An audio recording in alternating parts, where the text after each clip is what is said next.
My name is Margaret. I'm 61 years old, and last month my own son slapped me 15 times in front of his wife.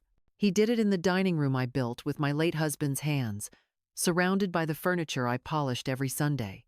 Each slap was followed by her laughter, a sound that cut deeper than the pain itself. They thought I was powerless, that I had nowhere else to go. But what they didn't know was that the house they humiliated me in was still mine. Stay tuned and support this channel for more real stories like mine. That Sunday had started like any other. The morning sun filtered through the lace curtains, casting soft golden patterns on the kitchen walls. I had woken early, as I always did, to prepare lunch for my son Daniel and his wife Melissa. It was supposed to be a peaceful day, one of those rare moments when families gather, eat, and share simple laughter. I had made his favorite chicken pot pie with extra thyme, just the way he used to love it when he was little. Back then, he'd sit on the counter, swinging his tiny legs, watching me cook and asking if angels ate food too. That memory felt like another lifetime. Now, Daniel was 39. His face had hardened with the years, his smile replaced by a constant tension that never seemed to leave him. Melissa, on the other hand, had the kind of charm that could melt anyone's defenses, anyone but mine. There was something behind her polished smile that always felt calculated, something cold and rehearsed. Still, I tolerated her for Daniel's sake. After all, peace was worth more than pride, wasn't it? Or so I had told myself for years. Melissa arrived first, wearing a perfume so sharp it made the whole house feel smaller. She carried a store-bought cake, the cheap kind with too much frosting, and placed it on the table as if it were a peace offering. "For you, Mother Margaret," she said with that brittle smile. "Thank you, dear," I replied, even though I could see the mocking glint in her eyes. She knew I didn't eat sweets because of my diabetes. She knew it well. Daniel arrived 30 minutes later, slamming the front door so hard the frames on the wall rattled. His jaw was tight, his movements quick and sharp. "Rough day?" I asked gently. He didn't answer. He tossed his keys onto the counter and sank into the chair like a storm ready to break. I wanted to say something comforting, but over the years I had learned that silence was often safer than sympathy. We began eating in uneasy quiet. The clinking of forks against plates echoed through the room. I tried to lighten the mood, mentioning that the roof had started leaking again. "Maybe you could help me call someone to fix it," I said softly. His fork stopped midway to his mouth. "The roof in my house, you mean?" The tone in his voice made my stomach twist. "Daniel," I said carefully, "this was our family home. Your father. Don't bring Dad into this," he snapped. "You live here because of my generosity. Don't forget that." Melissa's lips curved into a slow smile as she took a sip of her wine, pretending not to listen but enjoying every word. My throat tightened. I wanted to remind him that I had paid for this house, that after my husband died, I had sold the small apartment we'd shared for 30 years to help Daniel buy this bigger place. He was the one who suggested putting it in his name for tax reasons. I trusted him. A mother always trusts her son. But I also kept the original deed, tucked safely away in my dresser drawer, a silent piece of paper that now felt like the only ally I had left. "It's just a leak, Daniel," I said, trying to sound calm. "You don't have to—" "Don't tell me what I have to do," he shouted, slamming his hand on the table. The plates jumped. Melissa chuckled under her breath.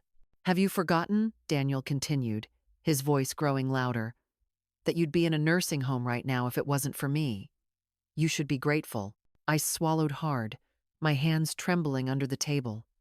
"I am grateful," I whispered. "Then act like it." He stood up suddenly, towering over me.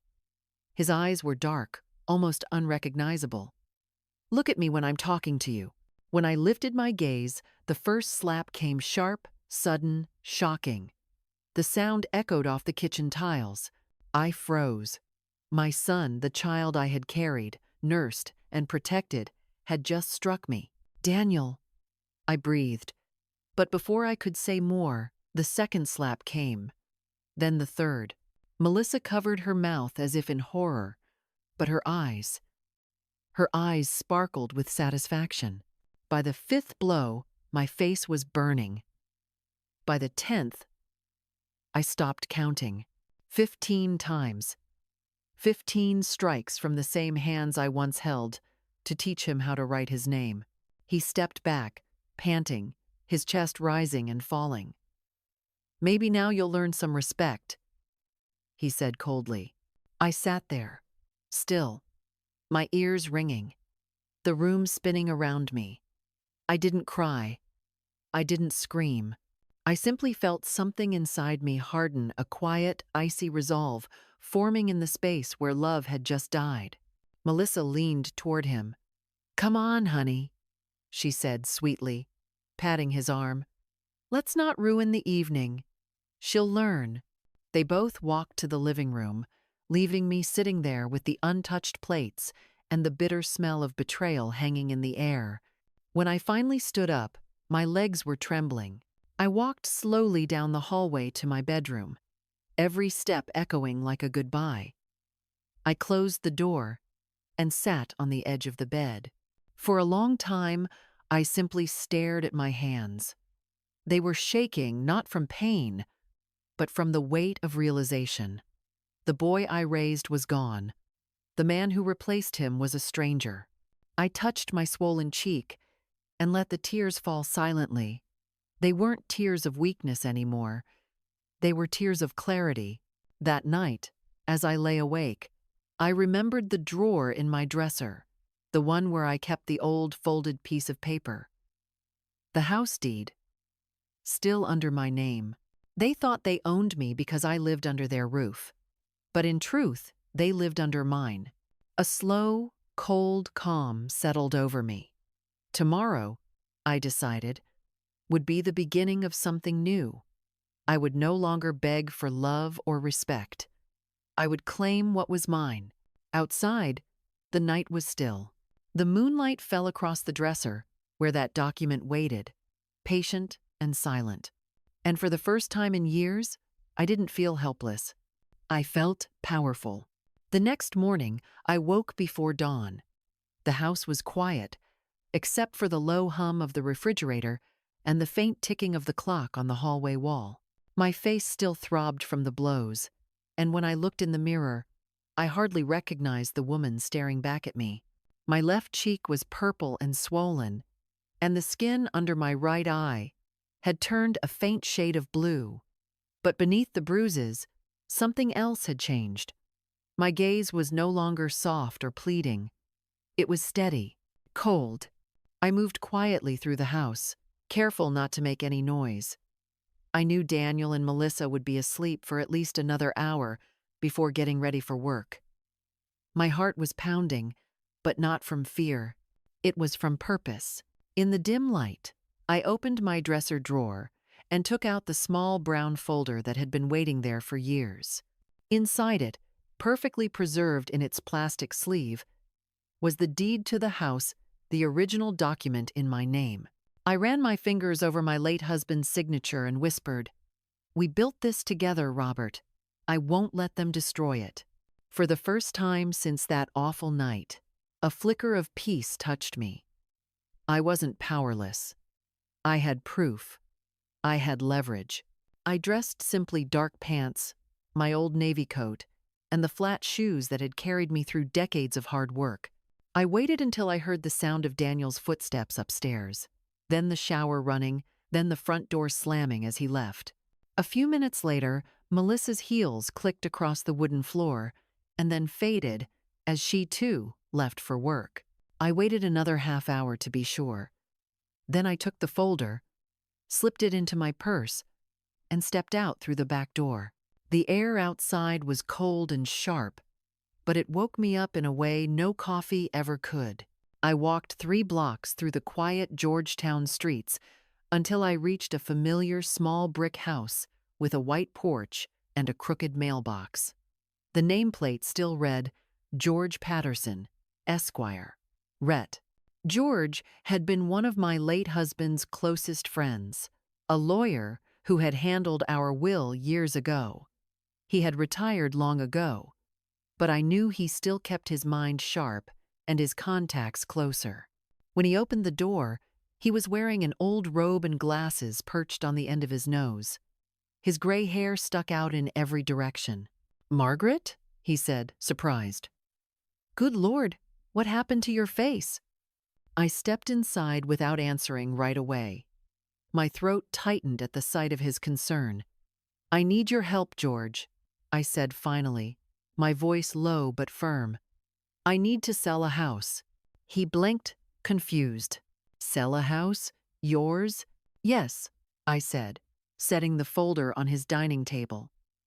"This one." George opened the folder and looked through the papers. I could see the moment he realized what he was holding. His brows lifted. "This is the original deed," he said quietly. "Still in your name. I thought Daniel transferred it years ago?" I shook my head. "He said he did, but he never registered it. I signed a private contract, nothing more. He thought that made him the owner. George exhaled slowly, removing his glasses. "Well, he was wrong. Legally, Margaret, this property is still yours." A wave of relief washed through me so suddenly that I had to steady myself on the chair. "So I can sell it?" He looked at me seriously. "Yes, you can. But Margaret, are you sure about this? That's your son we're talking about." I met his gaze without hesitation.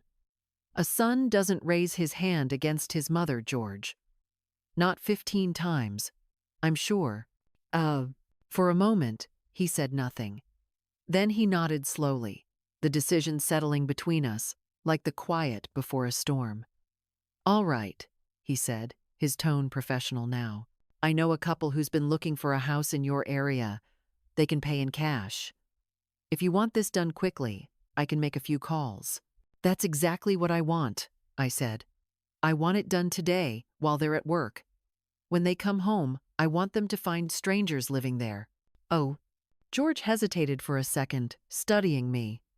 "That's quite the statement." "It's justice," I replied simply.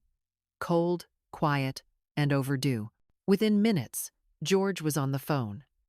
I sat in silence, sipping the coffee he'd poured me, my hands wrapped around the warm cup to stop them from shaking.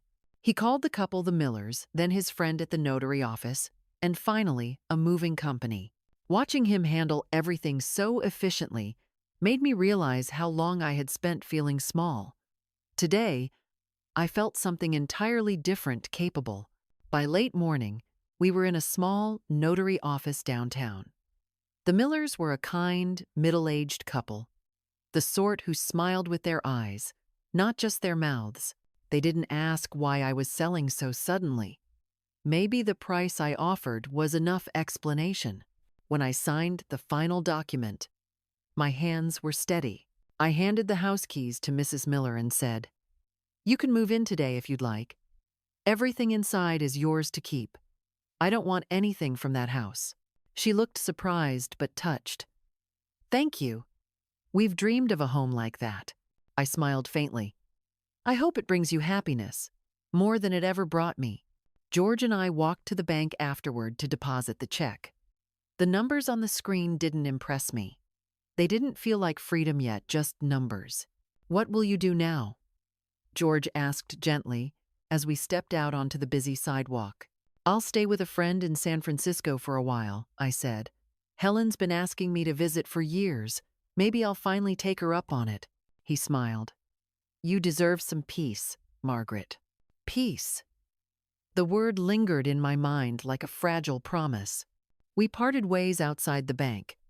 As I walked to the bus terminal, the winter wind bit at my cheeks, but I didn't mind. I bought a one-way ticket to San Francisco, carrying nothing but my purse, a small suitcase, and the folder with the canceled deed. While I waited for the bus, I imagined Daniel coming home.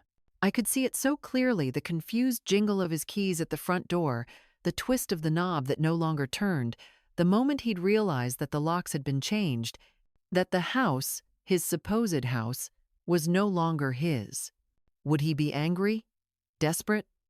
Probably both. Should I feel guilty? Perhaps. But guilt had no place left in me. Each time the thought tried to creep in, I remembered the sting of his hand, the echo of Melissa's laughter. That was all the reminder I needed. The bus arrived, and as it pulled away from the terminal, I looked out the window at the shrinking city skyline. My phone began to vibrate in my purse again and again. Daniel, then Melissa, then Daniel again. I didn't answer. I turned the phone off, watching the gray sky stretch over the horizon as we headed west. Somewhere along the way, as the city lights faded and the road unrolled endlessly ahead, I felt something strange, a kind of lightness I hadn't felt in years. It wasn't joy, not yet, but it was freedom. By the time we reached San Francisco, night had fallen. The terminal lights glowed warmly through the mist, and I spotted Helen waiting near the entrance, waving frantically. "Margaret," she called, rushing toward me. Her embrace was warm and familiar, the kind that reminded me I still belonged somewhere. But when she pulled back and saw my face, her smile faltered. "Oh, honey, what happened?" "My son," I said simply. "But it's over now." She didn't ask for details. She just took my suitcase, linked her arm through mine, and said, "Let's get you home." As we drove through the winding streets to her small house overlooking the bay, I gazed out the window, the city lights reflecting on the water like scattered stars. For the first time in years, I allowed myself to breathe, really breathe. The air felt cold, but it was clean, untainted by bitterness or fear. That night, as I lay in Helen's guest room, I thought about the house I had left behind, the one where my son's voice still echoed in my mind. Somewhere, Daniel was probably shouting, demanding explanations, calling lawyers. Let him. My war was over. And for the first time in decades, I had won. Helen's house sat on a quiet hill, overlooking the fog-covered bay. A small white cottage, surrounded by lavender bushes and wind chimes that sang softly whenever the breeze passed through. It was peaceful, almost too peaceful at first, as if the stillness itself reminded me of all the noise I had left behind. For the first few nights, I couldn't sleep properly. I would wake up in the dark, startled by the sound of the waves, my heart pounding as though Daniel's voice might erupt from the silence. Helen tried not to push me, but she was observant, in that gentle way only old friends could be. She had been my neighbor decades ago, before I sold my apartment to help Daniel buy his so-called dream home. Life had taken her west, where she had remarried, then lost her second husband a few years earlier. Now she lived alone, with a calico cat named Maisie, and a heart big enough to shelter anyone who needed warmth. The morning after I arrived, she made pancakes and poured me a cup of strong black coffee. "You look like you haven't slept in weeks," she said softly. "I haven't," I admitted, tracing the rim of the mug with my finger. "I keep replaying everything. His face, the sound of it." Helen reached across the table and put her hand over mine. "You did what you had to do. Don't let guilt creep in, Margaret." He made his choices. I nodded, though a part of me wasn't convinced. A mother's heart never stops making excuses for her child, even when it shouldn't. We spent the next few days talking in fragments, stories about our younger years, about how different the world had felt when our husbands were still alive, about recipes and books, and the small things that had once filled our days. But every conversation seemed to end in the same quiet sigh, the acknowledgement that time changes people, sometimes into strangers we wish we'd never met. On the third night, Helen convinced me to go for a walk along the pier. The air was salty, the fog rolling in slow and thick. Seagulls screamed above us, their wings ghostly white against the dimming sky. I clutched my coat tighter and asked the question that had been burning in my chest since the bus ride. "Do you think there's something broken in me, that I could raise someone like that?" Helen stopped walking. "No, Margaret. There's something broken in him. You gave him love, stability, everything you could. What he did was his choice, not your failure. Her words should have comforted me, but instead, they made me ache. Because deep down, I couldn't help but wonder if love itself had made me blind. That night, as I lay in the guest bed, I turned my phone back on for the first time since leaving. The screen lit up with over 50 missed calls and dozens of messages, Daniel's name appearing again and again like a haunting rhythm. The first few were filled with rage. How could you do this? You stole my house. You'll regret this, Mom. But then they shifted. The tone changed from fury to confusion, then to desperation. Mom, please call me. Melissa left. She took everything. Oh, I didn't mean to hurt you. Please answer. I'm sorry. I swear, I didn't know what I was doing.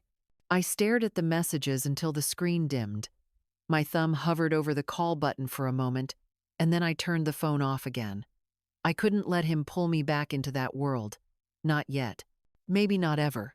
The next morning, Helen found me sitting on the porch, wrapped in a blanket with an untouched cup of tea beside me. He called, didn't he? She asked. Many times. And you didn't answer. No. I sighed. He's not sorry for what he did, Helen. He's sorry for what he lost. Helen nodded slowly. Then don't give him back the power to hurt you. Those words stuck with me. Power.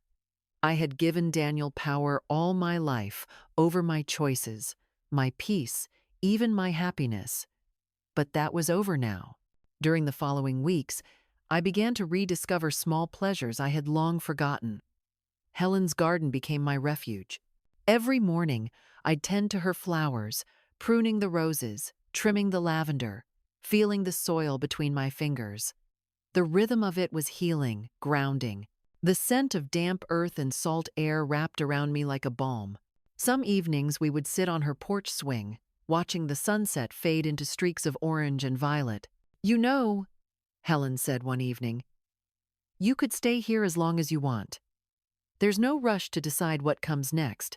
But I already knew I wouldn't stay forever. I could feel the restless pull inside me, the need for something truly mine. I had spent 61 years belonging to everyone else, a daughter, a wife, a mother. I wanted to know what it meant to just be Margaret.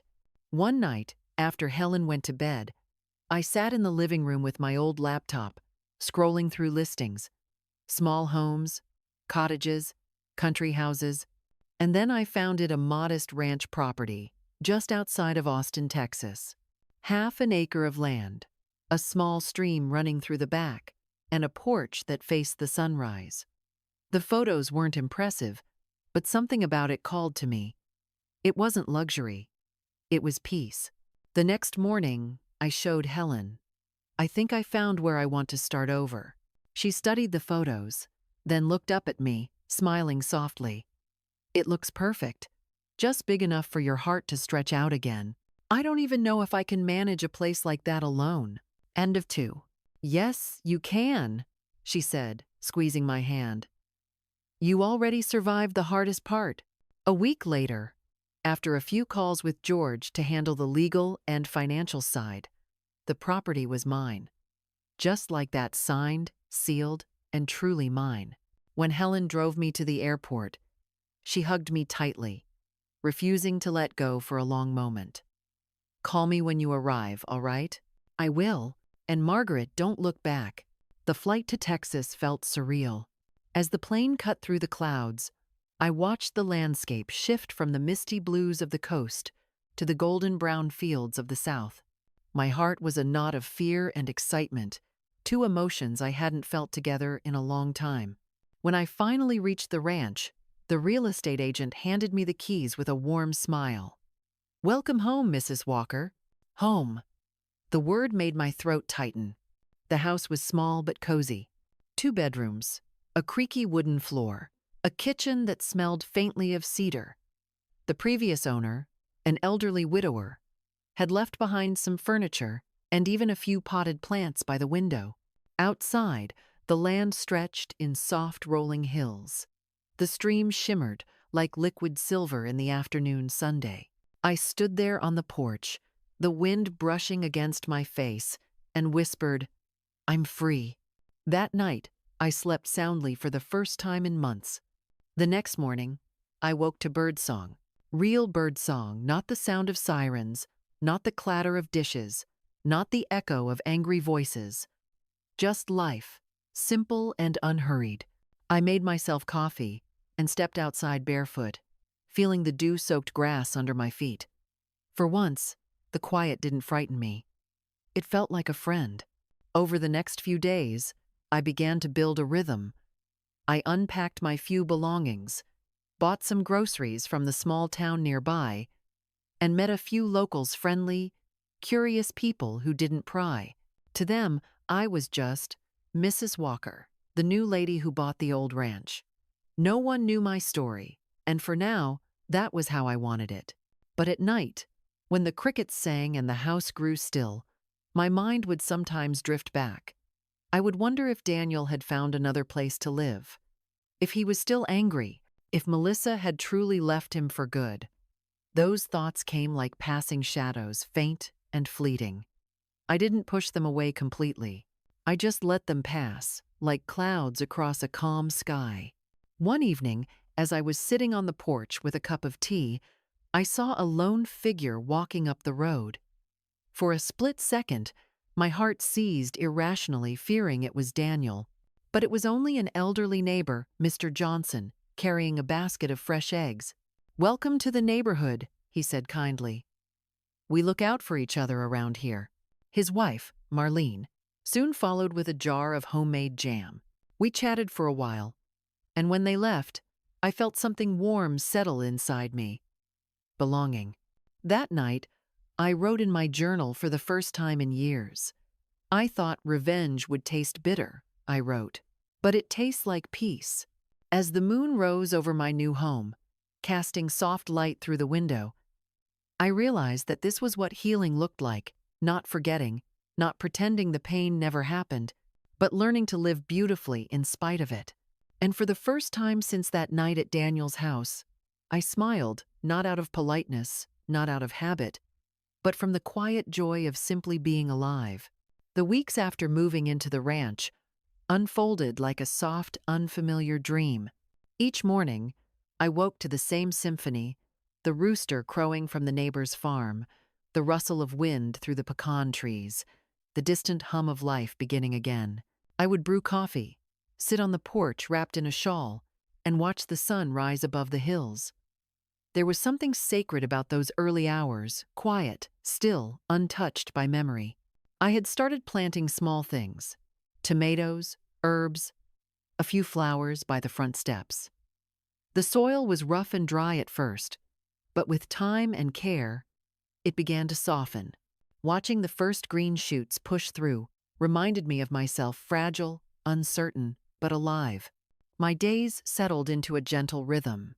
I'd spend mornings tending the garden, afternoons exploring the trails that wound behind the property, and evenings reading by the fire with a cup of chamomile tea. Sometimes I would write in my old notebook, not about Daniel or the past, but about what I saw, what I felt, and what I hoped to build. Writing, for the first time, wasn't about pain. It was about rediscovering my own voice. The Johnsons, my nearest neighbors, had become dear friends. Mr. Johnson brought me fresh milk every Monday, and his wife, Marlene, would stop by with homemade biscuits and gossip about the small town nearby. They treated me like family, without ever prying into why a woman my age had suddenly bought a ranch alone. It was a kindness I didn't know how to repay, except by offering my company, my cooking, and my gratitude. "You've got a good soul, Margaret," Marlene told me one afternoon as we sat shelling peas on the porch. "You remind me of my sister, always giving too much of herself to others, but you've got that quiet strength too. I can see it in your eyes." Her words warmed me in a way I hadn't expected. For years, I'd been invisible even to myself. But here, surrounded by the hum of crickets and the scent of fresh earth, I was beginning to feel seen again. By the third month, I had stopped checking my phone entirely. It lay forgotten in a drawer, turned off, buried beneath old letters and receipts. I had promised myself that if Daniel truly wanted to make amends, he would find a way to show it, not with words, but with time. Until then, I owed him nothing. Then, one quiet Thursday morning, the past came knocking. I had been out near the back field, trimming the wild grass by the fence, when I saw a car turning down the long dirt road that led to my house. My first instinct was to think it was a delivery truck, or maybe Mr. Johnson coming early with his usual groceries. But as the vehicle drew closer, my heart froze. It was Daniel's car. I stood there, hands gripping the garden shears, unable to move. Time folded in on itself. The air thickened. I could see him through the windshield, thinner than I remembered, his once proud posture replaced by something slumped and weary. The car came to a stop near the porch. He stepped out slowly, wearing jeans and a wrinkled shirt. His eyes scanned the house, then landed on me. For a brief moment, neither of us spoke. The only sound was the wind brushing through the trees. "Mom," he said finally, his voice rough, almost hoarse. I swallowed hard. "Don't call me that." My tone surprised even me, calm, steady, but edged with years of unshed anger. He looked as if I had slapped him. "Margaret," he corrected quietly, his eyes dropping to the ground. "Can I talk to you?" "What for?" I need to explain." He hesitated. A part of me wanted to turn and walk back into the house, lock the door, and pretend he had never come. But another part, the part that still believed closure had value, told me to face him. "Fine," I said at last, "but you can stay out here." He nodded, stepping closer but keeping his distance. For the first time, I noticed how much he had changed. The arrogance was gone. His hair was unkempt, his skin pale. He looked smaller somehow, as if the weight of his choices had physically diminished him. "I lost everything," he began. "Melissa left a week after you sold the house. She took my savings, my car, everything. I tried to find work, but no one wants to rent to someone without a permanent address. I've been staying in my car for the last 2 months." I said nothing. He continued, his voice trembling. "I know you hate me, and you have every right to. I don't expect you to forgive me, but I need you to understand. I wasn't myself that night. I was angry, tired, drunk. You hit me 15 times, Daniel." The words came out like ice. 15, that's not a mistake, that's a choice. He flinched, his shoulders collapsing inward. "I know," he whispered. "And every night since then, I've seen your face. I can't sleep without hearing that sound. I don't know how to undo what I did." "You can't." We stood in silence for a long moment. The air felt heavy, thick with memories neither of us wanted to name. Finally, he looked up. "I came here because I have nowhere else to go. Please, just for a little while. I need a place to stay until I can find work again." I stared at him, the boy I once swaddled, the man who had once made me proud, now standing before me as a stranger begging for shelter. I wanted to feel pity. I wanted to feel something maternal. But what I felt, instead, was an old, quiet strength. "No," I said softly. His eyes widened. "What? You heard me. No. You're 39 years old. You're not helpless. You made your choices, and now you live with them, just like I did. Please, Mom, don't." My voice cut through the air like a blade. "You lost the right to call me that when you raised your hand against me." He blinked rapidly, his breath hitching. "So that's it? You're just going to abandon me?" "I didn't abandon you, Daniel. You abandoned yourself the moment you forgot what respect means." His jaw clenched, and I saw the faint spark of anger flare in his eyes again. "You have no heart," he spat. "You sold my house." "It was my house," I interrupted, my voice rising for the first time. "My house, my money, my years of work. You took everything I had and still thought you could take more, but not anymore." He stared at me for a long, trembling moment. Then he said, bitterly, "You'll die alone out here." "Maybe," I said, my voice calm again, "but I'd rather die alone in peace than live surrounded by cruelty." For a moment, I thought he might lunge forward, say something crueler, but he didn't. Instead, he turned abruptly, stormed to his car, and slammed the door. The tires kicked up dust as he sped down the road, leaving nothing but silence and the faint echo of his engine behind. When the sound finally faded, I let out a shaky breath I hadn't realized I was holding. My hands trembled, and my knees felt weak. I sank onto the porch steps, staring out at the horizon until my vision blurred. Marlene appeared not long after, walking up the path with her basket of eggs. She took one look at me and gasped, "Margaret, are you all right? Who was that?" "My son," I said quietly. "He found me." She sat beside me without a word, setting the basket down. For a while, we just sat there together, watching the last light of the sun dip behind the trees. "You did the right thing," she said softly after a long silence. "Why doesn't it feel like it?" I whispered. "Because you're a mother," she said simply. "And mothers never stop caring, no matter how much they've been hurt. But caring doesn't mean surrendering." That night, I lay in bed, listening to the steady hum of the crickets. Sleep didn't come easily. My mind kept replaying the look in Daniel's eyes before he left, part anger, part regret, part something I couldn't name. Was he capable of changing? Maybe. But it was no longer my responsibility to find out. As dawn broke, light filtered softly through the curtains. I rose, washed my face, and stepped outside. The air was cool and clean, carrying the scent of wet earth and new beginnings. I took a deep breath and whispered to myself, "You're safe now." Because for the first time, I truly was. The morning after Daniel's visit, I woke to a silence so thick it felt almost alive. The birds weren't singing, the wind barely moved through the trees, and for a strange moment, I thought the world itself was holding its breath, waiting to see what I would do next. My hands trembled slightly as I made coffee, the familiar aroma doing little to steady me. My chest felt heavy, as if all the air had been drained from it during yesterday's confrontation.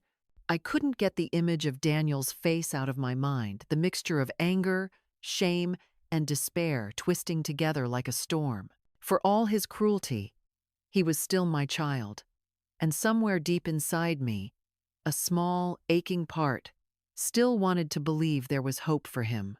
But I had to remind myself, love and trust were not the same thing.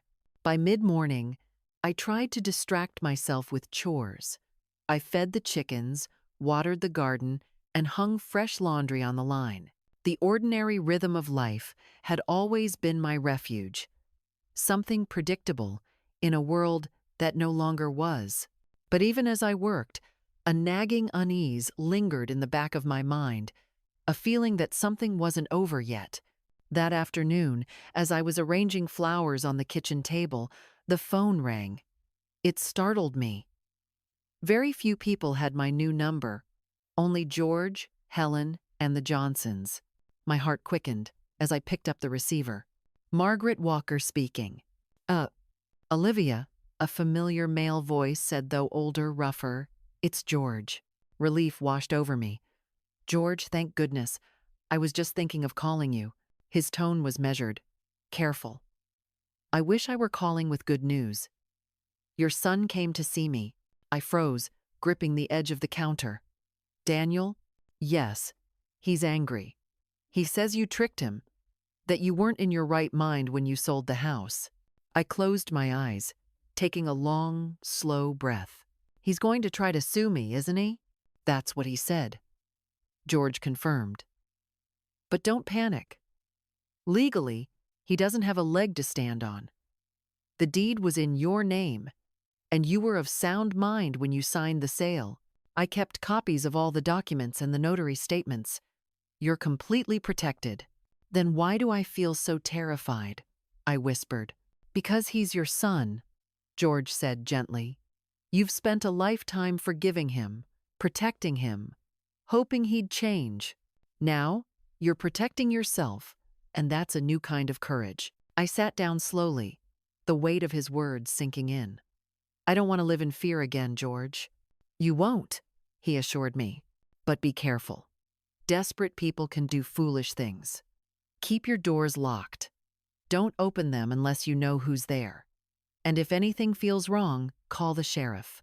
After we hung up, I sat in silence for a long while, staring at the cup of tea I hadn't touched. Fear crept up my spine like an old ghost, familiar, unwanted, persistent. I hated that he could still reach me this way, even from miles away. That evening, Marlene stopped by with her husband. She took one look at my face and frowned. Something's wrong, isn't it? I hesitated, then nodded.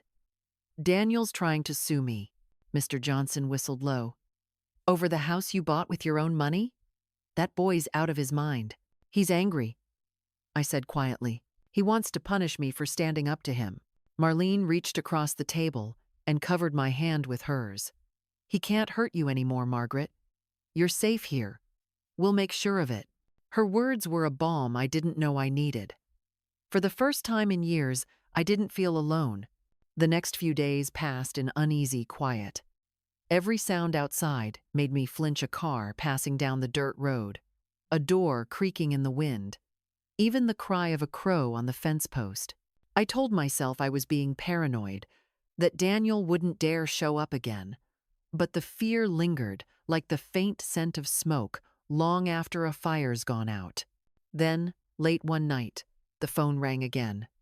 My heart leapt. For a moment, I considered letting it ring, but something told me to answer. Hello? Margaret. George's voice came again, calm but firm. You can relax. He dropped it. It took me a moment to understand. The lawsuit? Yes, I spoke to his lawyer this afternoon. Apparently, they all told him the same thing: he has no case. He'd lose everything, and it would cost him what little money he has left. So, he gave up. The relief that flooded through me was so overwhelming I had to sit down. It's over? For now, yes, George said. He's renting a small place in Houston. From what I've heard, he's trying to get his life back together. I exhaled slowly, tension leaving my body like a long sigh. Thank you, George, for everything. He paused. Margaret, may I say something? Of course. You've shown more strength than most people ever find in a lifetime. Don't let fear steal that from you. He may be your son, but you don't owe him your peace. Tears welled up in my eyes, silent and uninvited. You sound like Robert, I whispered. He chuckled softly. I'll take that as a compliment.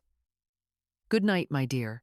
After I hung up, I sat for a long time by the kitchen window, watching the night stretch across the fields. For the first time since Daniel's arrival, I didn't feel hunted. The shadows outside were just shadows again, not threats. The quiet wasn't oppressive anymore. It was comforting. That weekend, I decided to take back my life completely.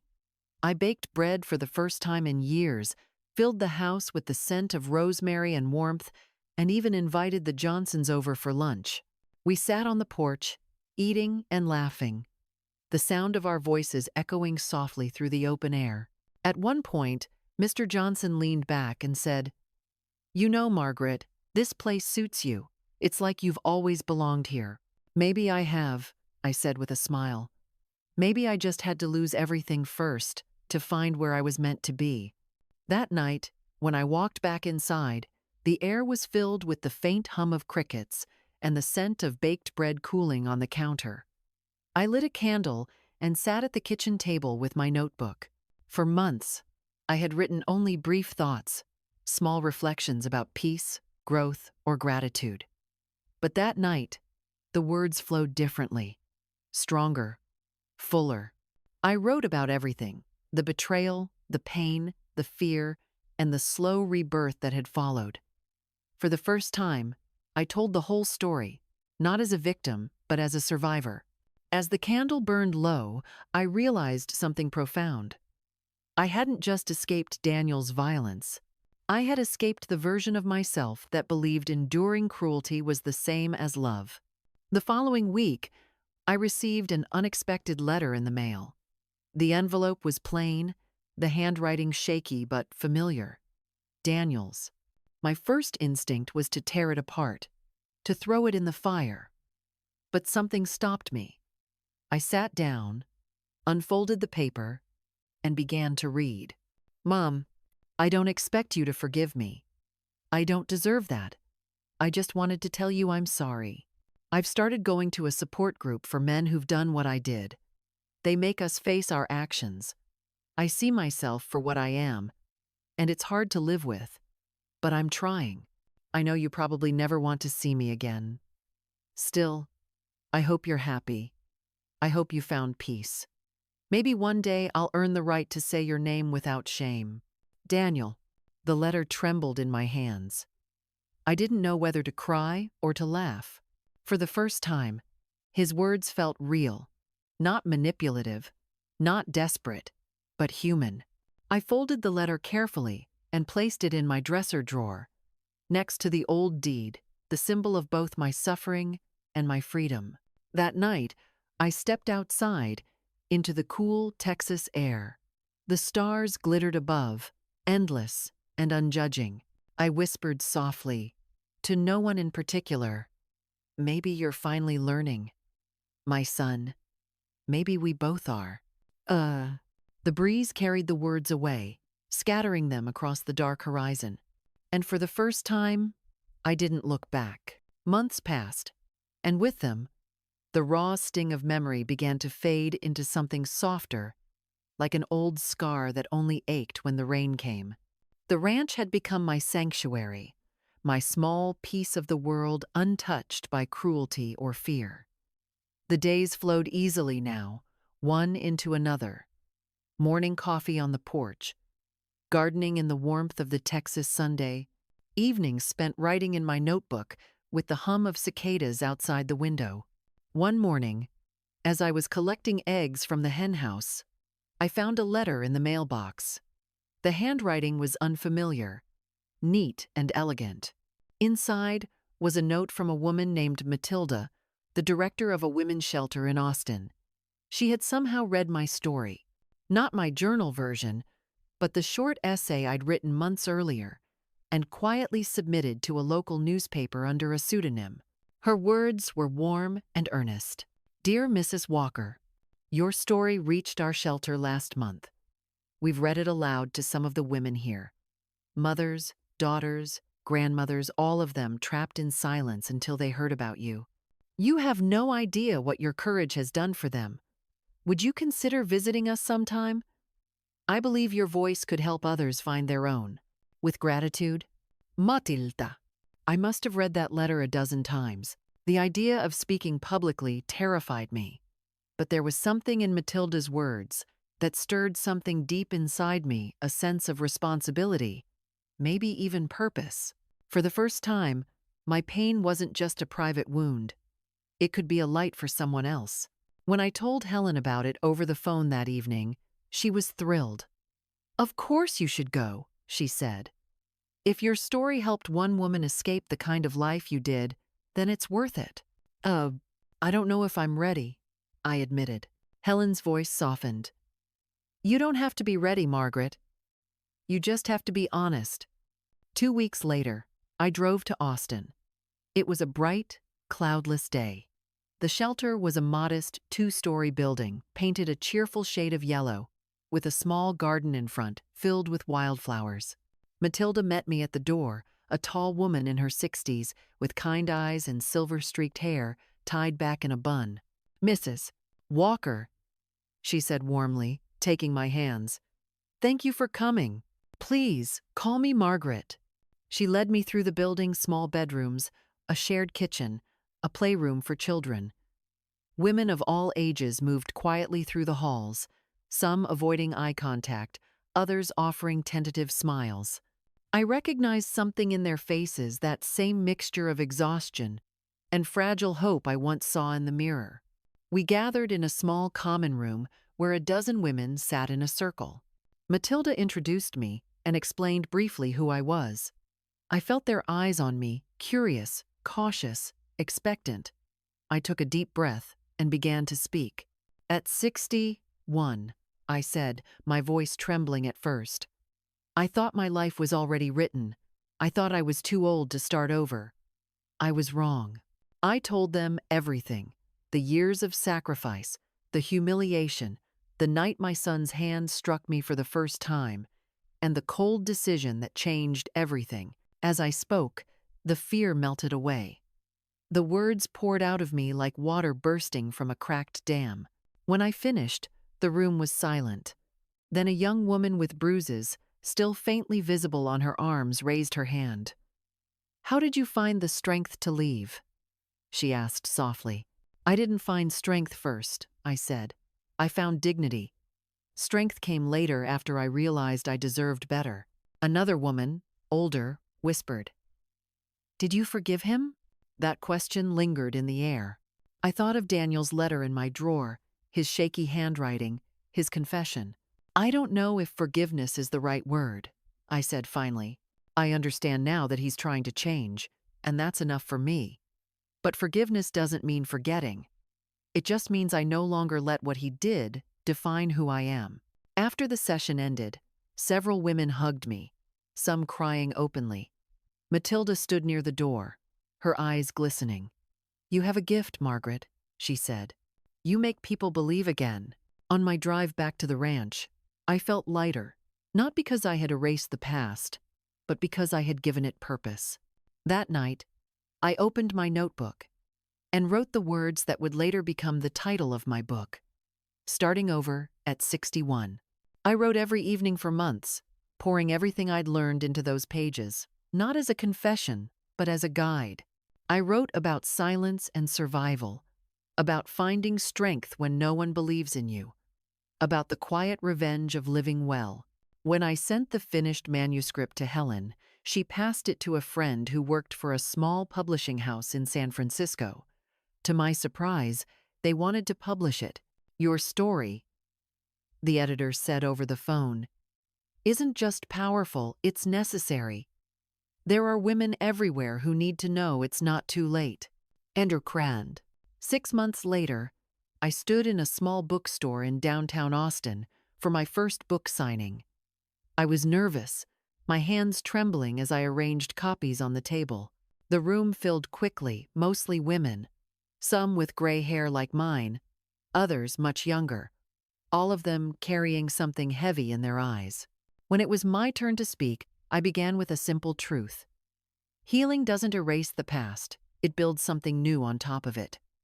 I'm not here to tell you how to forgive. I'm here to remind you that you have the right to begin again. As I spoke, I saw nods, tears, quiet smiles. For the first time, I wasn't just telling my story, I was watching it ripple outward, changing others the way it had changed me. After the event, as people lined up for autographs, I noticed someone standing near the back of the room, motionless, uncertain. My breath caught. Daniel. He looked thinner, older, his hair had grayed at the temples, and there were dark circles under his eyes. In his hands, he held a copy of my book. Our eyes met across the room, and for a moment, everything stopped. The crowd, the noise, the rustle of paper, all of it faded. He didn't move closer until nearly everyone else had left. When he finally reached me, he placed the book on the table. "I read it," he said quietly. "Twice." I stayed seated, my pulse steady but my heart uneasy. "Why are you here, Daniel?" He swallowed hard. "To say I'm sorry. Really sorry. I know that doesn't fix anything, but I had to tell you face to face." I studied him.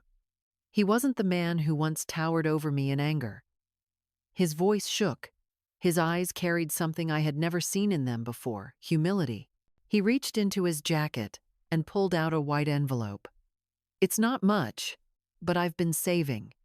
I want to repay you for the house.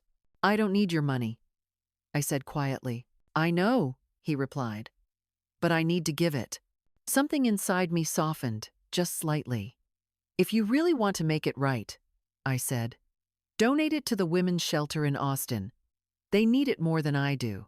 He blinked, then nodded slowly. I'll do that. We stood in silence for a moment. Then, almost timidly, he said, I'm going to a support group. For men like me. I don't expect you to believe me, but I'm trying. I believe you're trying, I said. And that's a start. Oh, he looked up, surprised by my calm. You're different, he said. I am, I replied. Because for the first time in my life, I chose myself. He nodded, his eyes glistening. I'm glad you did. You deserve to be happy. He turned to leave, but paused at the door. Goodbye, Mom. The word hit me like a whisper carried on wind. Gentle, uncertain, but no longer heavy. I didn't respond until after he was gone, and even then, it came out softly, meant more for me than for him. Goodbye, Daniel. When the door closed behind him, Helen placed a hand on my shoulder. Are you okay? I nodded slowly. Yes? For the first time, I think I am. That night, back at the ranch, I sat on the porch watching the stars. Popcorn, the caramel-colored stray dog I'd adopted weeks earlier, lay at my feet, snoring softly. The Texas night hummed with the sound of cicadas and distant frogs. I opened my notebook one last time and wrote, Forgiveness is not a gift for others. It's the freedom we give ourselves. I closed the book, leaned back in my chair, and let the cool night air wash over me. The past no longer hurt. It had simply ended. If there's one thing I've learned through all of this, it's that pain has a strange way of teaching us who we really are. For so many years, I thought being a mother meant sacrificing everything: my time, my voice, even my dignity. I believed that if I just kept giving, love would eventually come back to me. But love doesn't grow in the shadows of silence. It grows in the light of respect. When Daniel raised his hand against me, he didn't just break my trust, he shattered the illusion that love without boundaries can survive. And as painful as that night was, it became the beginning of my rebirth. Because sometimes, the moment you think your story is ending is the moment it finally begins. I want every woman who hears my voice to know this. You are not too old to start over. You are not too broken to heal. You are not too late to choose yourself. Whether you are 20, 40, or 61, it is never too late to take back the pen and rewrite your story. Strength is not the absence of fear. It's the decision to stand anyway, trembling, uncertain, but standing all the same. I didn't wake up one day brave. I woke up tired, tired of hurting, tired of being small, and that exhaustion became my courage. Today, I live in peace. The air smells of rosemary and rain. The sun rises gently over my porch, and sometimes I catch myself smiling for no reason at all. I've learned that forgiveness is not about erasing the past.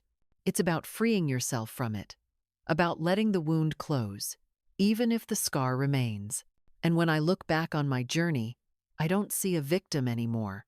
I see a woman who survived, who rebuilt, who found her voice again, and who finally learned that loving herself was not selfish, but sacred. If my story has touched you, if it made you think, or helped you breathe a little easier, stay with me.